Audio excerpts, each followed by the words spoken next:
My name is Martin Musial. I'm with AMS Performance. I'm a small company that basically specializes in Mitsubishi Lancer Evolutions, everything from the 8, 9, and now working on the Evo 10s.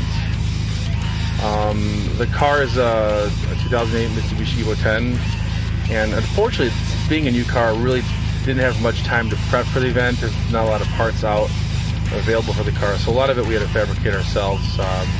It was really done in a span of about 3 weeks. Suspension tuning, built the turbo kit about a week ago.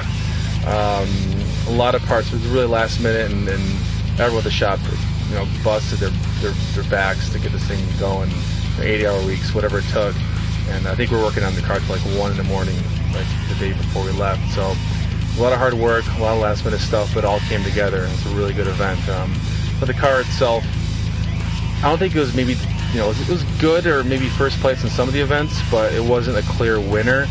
The plan was to be, come to the event and be consistent, place top 3 in every class. So, we didn't want to make the car too much of a race car where it was uncomfortable or too loud, and it'd do bad at, the girlfriend test or the drivability test. So, we kind of thought long and hard, what are we going to do to the inside? So we thought just, hey, seats, nice seats would be good enough. Nothing too crazy. Horsepower-wise, stock motor. Unfortunately, we have an engine program working on, but it wasn't ready in time. So stock long block. The valve covers they haven't been off the engine. So our turbo kit, our intercooler, Ecutek for tuning, and the rest of the bolt-on parts that we made. The car still made almost 500 wheel horsepower on the stock Mitsubishi engine, which is pretty impressive. A lot of people actually don't know how far this engine can be pushed since it is a new engine, but so far it's handling the power really, really well.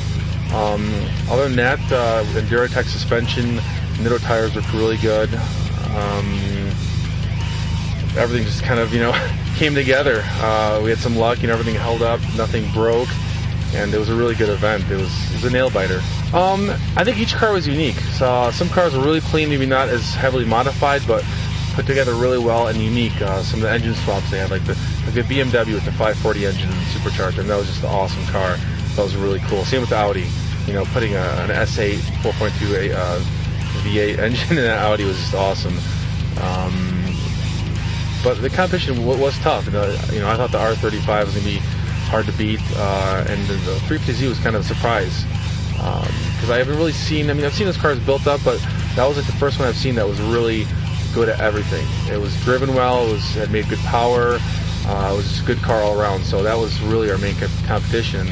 And at the end, it was a nail biter. I thought for sure it beat us, and it was a really shock to us when we found out they won first place.